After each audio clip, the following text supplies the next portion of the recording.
Welcome back to Everything College. I'm your host, Christina Parker, supporting your college navigation while minimizing debt. And on today's episode, we're going to be talking about round 3 of the Higher Education Emergency Relief Funding. And if you're someone who just came to my channel, make sure that you hit that subscribe button.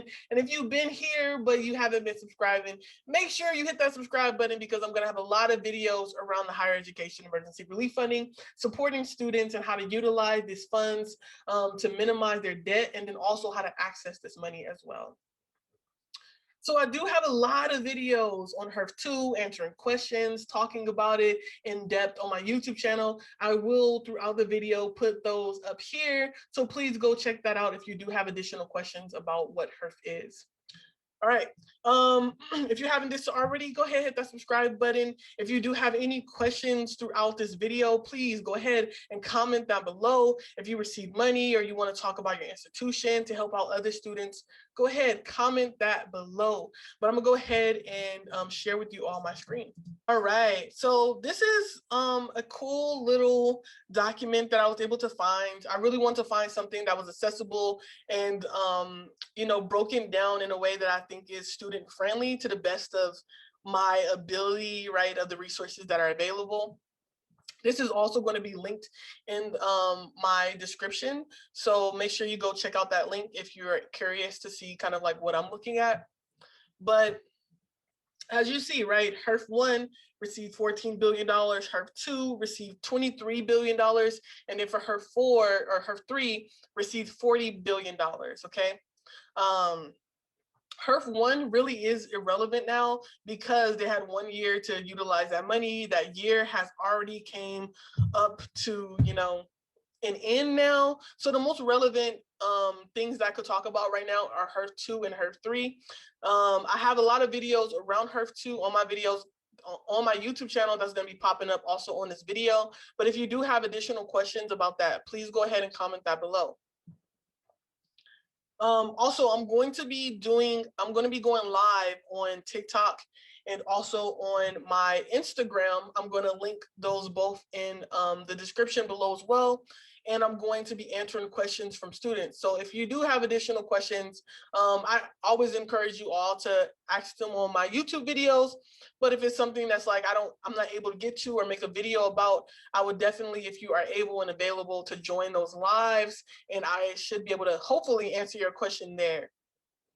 All right, so let's go ahead and jump into HEERF 3 funding. So at least 50% of an institution's total allotment must go to student grants. So whatever this university received, right, of that has to go strictly to student grants, and it can go in direct aid to students as well, which is what a lot of institutions have opted into doing. So for-profit institutions must use 100% of their allotment on students. So unlike, right, nonprofits, community colleges, right, which are also nonprofits, and other institutions, private universities and so forth, who have to put 50% towards students, for-profits have to take that and put 100% towards students. And if you're someone that's curious on like what is a for-profit and what is a nonprofit institution and so forth, please go ahead and comment, and I don't mind breaking that down in another video. All right, so I'm gonna really go quickly over this part. This is the allocation formula. So this is like, how is the federal government saying and determining how much institutions get, which brings me back to like, my example in the beginning, right? College A might not get as much as college B. College B might not get as much as college C, which also impacts students. And full-time students are not going to get the same amount as part-time students, and part-time students are not going to get the same amount as full-time students. From my experience, part-time students receive less money than full-time students do. All right, so 37.5% is dependent on full-time Pell Grant eligible or recipients. So what does this mean? This means that at your institution, how many students are full-time and also receive Pell Grant? So of that, right, that's going to determine how much money you're going to get in that category. Also, another 37.5%, which brings this up to about 75%, are those that, regardless of full-time or part-time, just anyone at your institution, how many of those receive Pell Grant? Okay, so 75% of how much money institutions are going to receive is based on how many students they have that are A, Pell Grant eligible, or B, receiving Pell Grant from that institution. Okay, and then we have like around 23%, which is based on those that are full-time who don't receive Pell Grant, are not Pell Grant eligible, and those, regardless of being full-time or part-time, who also are not Pell Grant eligible. So that 23% of those who are not Pell Grant eligible, that determines on how much money the university is going to receive, right? But it's mainly really based, as we see, that 75% on Pell Grant recipients, okay? Just want to give you that information. We do have a little bit other percentages, but they're so insignificant that I'm not going to go over that portion. But if you do have questions after reading that, always come back to this video and comment below. All right, so funding breakdown, okay? So $36 billion for public and private nonprofits. So I have a pot, okay, of $40 billion. Of that pot, I'm going to take $36 billion and put in a separate pot, okay? Now, this separate pot that I just pulled $36 billion from, which means I have $4 billion left in it, is only for public and private nonprofit universities, okay? This is how I'm going to now allocate my money to different institutions based strictly from this pot. All right. Then we go back to that same pot that had just got smaller because now it only has $4 billion, okay? Of that, I'm going to take another $3 billion and I'm going to put in a different pot that's strictly for minority serving institutions like HBCUs. And we're going to go in depth in other videos about minority serving institutions. All right, boom. So we got basically $39 billion going towards public and private nonprofits and also minority serving institutions. Then we come back to our pot that has just gotten way smaller because now it has about $1 billion left in it, okay? Of that, $198 million goes towards unmet needs. Now, I'm gonna be honest with you. I don't necessarily understand what that means or what, but that's the allocation for it. If you are curious, I don't mind doing the research on that and letting y'all know exactly what is that breakdown. And then we have $396 million for for-profit institutions.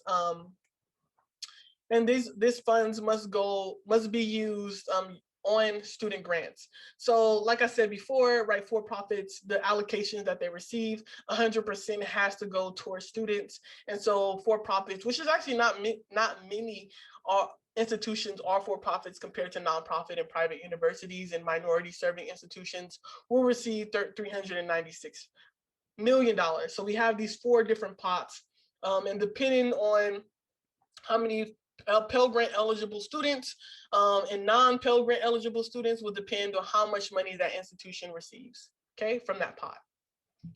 So cool. And you might ask the question, why does that matter? It's important to understand the breakdown of what institutions are getting and not getting so you can understand what's coming to you. And you can also better understand how to access that money for purposes outside of this college stimulus, right? And we're going to be talking about that in other videos. How can you tap into this funding outside of the $200 or $1,000 that you may receive from your university? All right, cool. So now we have the student portion, allowable uses. So as we know, with the first HEERF funding, right, there was an application process. You can only apply for certain things. Like you had to have reasons related to technology or so forth in order to get funding from that, right? So food, housing, blah, blah, blah. And you have to do that in the application form. And then we seen with 2, right? Some universities and colleges did do the application process still, but a lot of universities self-selected like who met the eligibility requirements. It was really on a need-based need-based for who would qualify, right? And so institutions may have figured that out in different ways. If you received the first round, maybe they deemed you in less need for the second round and so forth. Institutions work differently. So I can't really give you an exact on everyone did this, right? Because institutions did it differently. But for the majority, to my knowledge, institutions just self-selected, sent the money out to students, okay? So with the third round, I'm going to assume that it's going to be similar to the second round, right? You're going to see some outliers that are still utilizing the application process, but you're going to see a lot of institutions like, hey, this student is eligible because they have a need, and this is how we have calculated the reason why they have a need, and we're going to just go ahead and directly send them that money, okay? But this money can be used regardless of if it's directly to you or if it's an application process. This is important, more so for the application process, right? Because if you are writing for application, right, and let's say that you are behind on a credit card and your credit card went into collections, okay? Let's say you owe $3,000, right, on your credit card. And this is, stressing you out. Their collection agencies are calling you constantly, asking for this money. You get a summons, they're trying to sue you, all these different things, and you need this money to take care of the situation. This funding isn't eligible for that, right? Now, if they send it directly to you, there is no stipulations, right?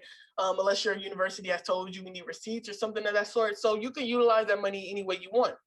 But if you are writing for an application, you can't say you're going to utilize that money any type of way. And I'm not giving advice for students to not utilize this money in ways outside of the allowable uses.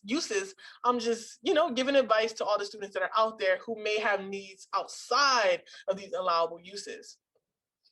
So if you're in a situation where you do get an application, okay, and you have needs outside of, this allowable uses, I would make sure that you write towards these allowable uses. So for example, I would like to utilize this money for fees associated with cost attendance. But I would be careful with things like that, right? Because that's money that goes directly to the institutions, which means that they don't necessarily have to send that money to you. You could also write towards, hey, I need this money towards food because I'm food insecure.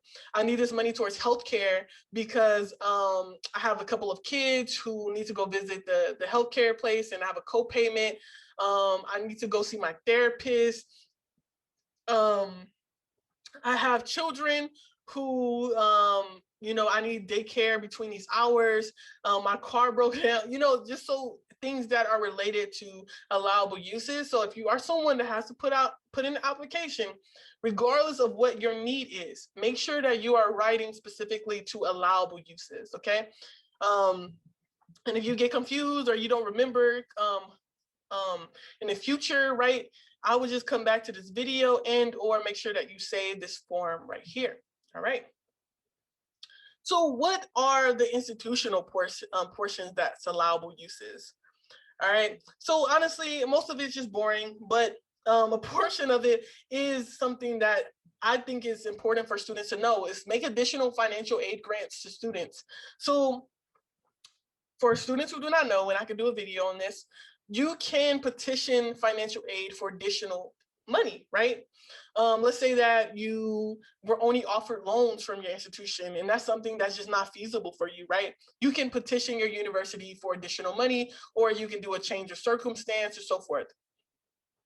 So why am I telling you this? And we're going to get into depth in further videos, but because institutions can utilize this money to do additional financial aid grants for students, this means that if you petition that university that may not have had a lot of grants for students previously, right? And maybe you petitioned before, but you got to know you're more likely to receive funding now, because if that institution did utilize that funding for different grants, when you petition for additional financial aid, usually from like, if you're in a master's program, from like your department, like social work or healthcare, whatever the case may be, they're going to pull from that funding, right, to give you that aid, right? But they don't have nothing to pull from, that they can't give you additional money, okay? So we're going to be talking about how can students access outside of the X amount of money you're going to receive as a college stimulus to reduce your loans and reduce your debt, or whatever the case may be at your university. All right.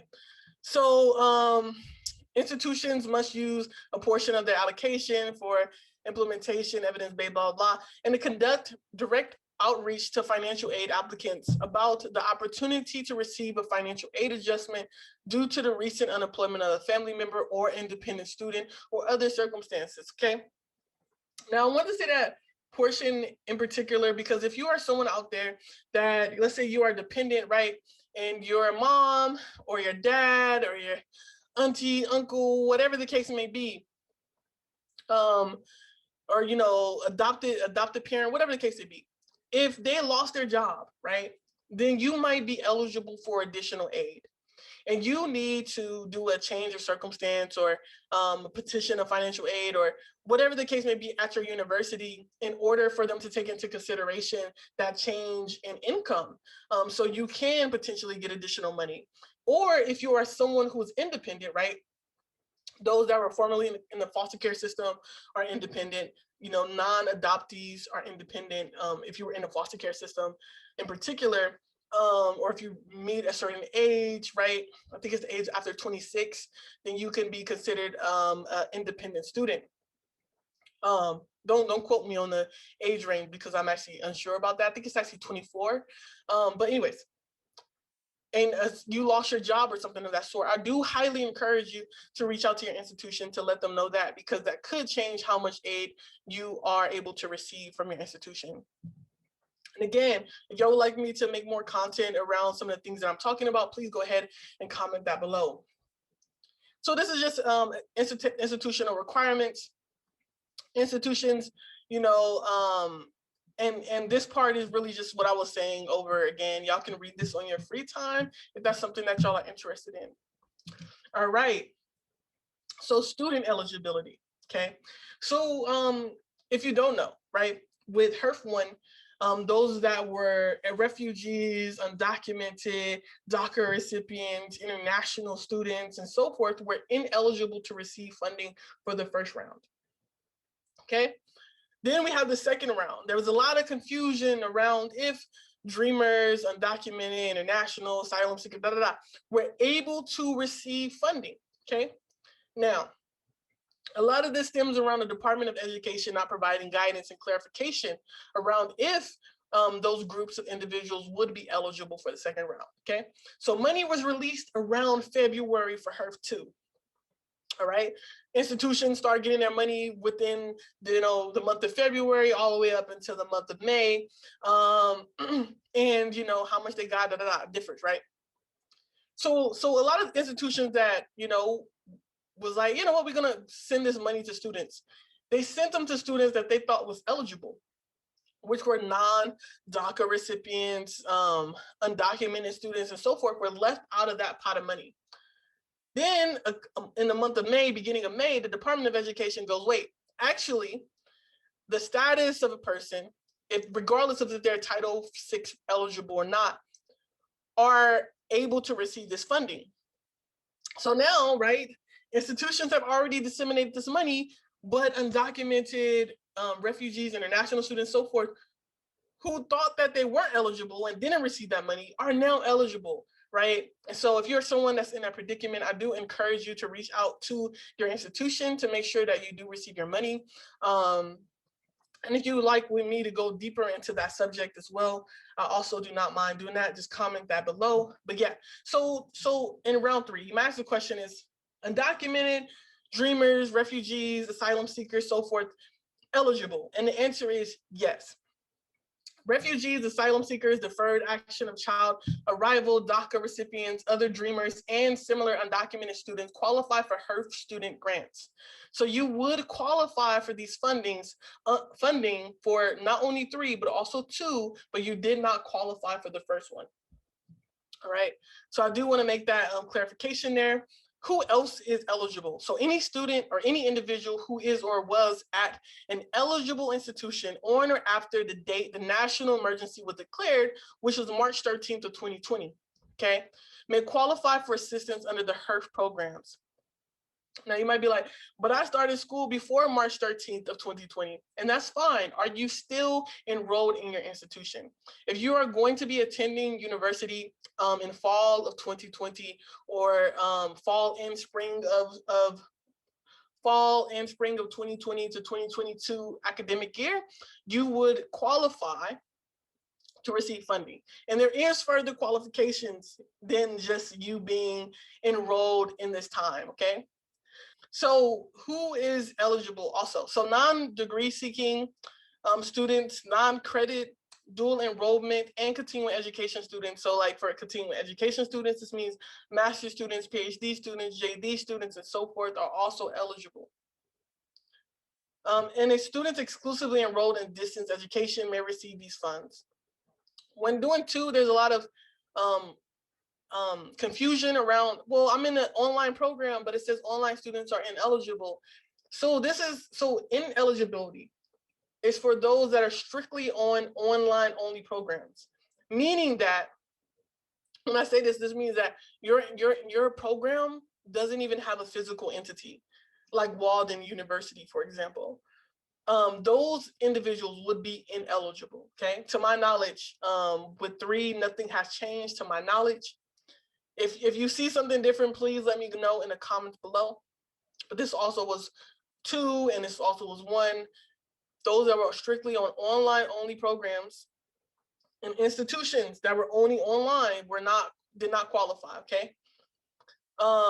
But students that were distance learning, meaning that you have a physical entity like California State University, San Bernardino, for example, or University of Michigan, for example, or Hampton University, right? Those institutions who have students who are now remote learners because of COVID-19 would still qualify to receive funding, okay? This is just kind of like the December 27th rule, just kind of saying what institutions can do if they still have funding left over. And I actually think that this is important.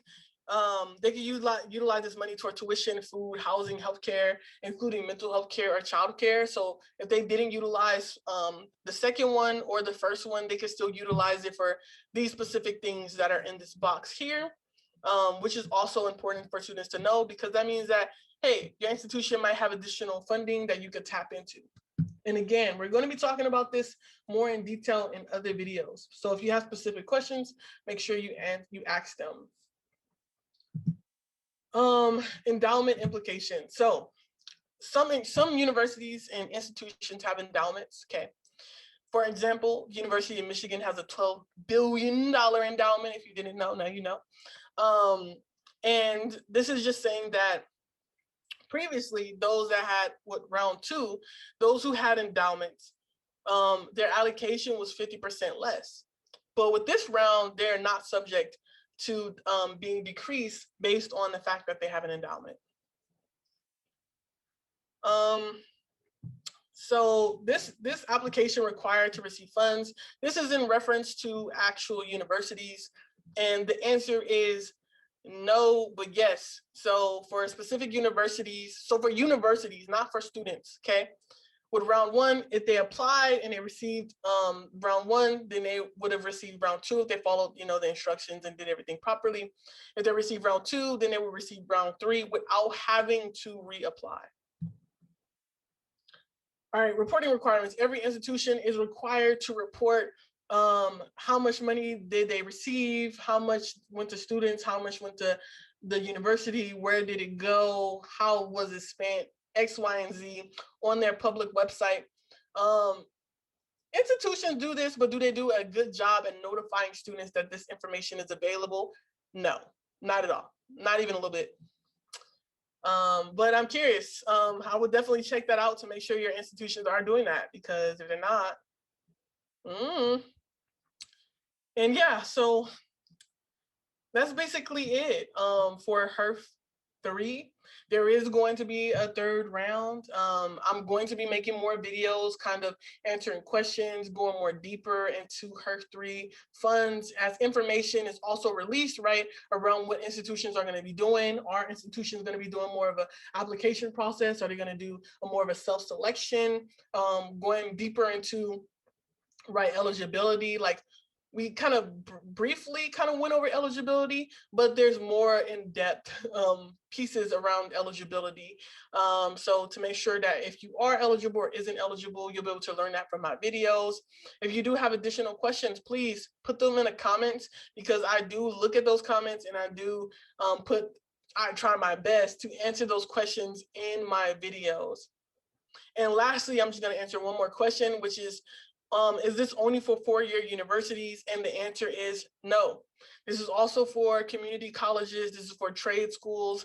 This is for for-profits. This is for nonprofits. This is for private institutions. But again, not every institution did qualify or did apply or so forth. So it really is just dependent on that. And on the next video, I'm going to be showing you how to find that information, if your institution got money or if they didn't get money, how much money did they get, how much money do students get, and so forth. So make sure you hit that subscribe button, like, and share with all the other students out there, because I hope that this information is useful, and I hope that every student is able to take advantage of this. So follow me on this journey, and until next time, stay studious.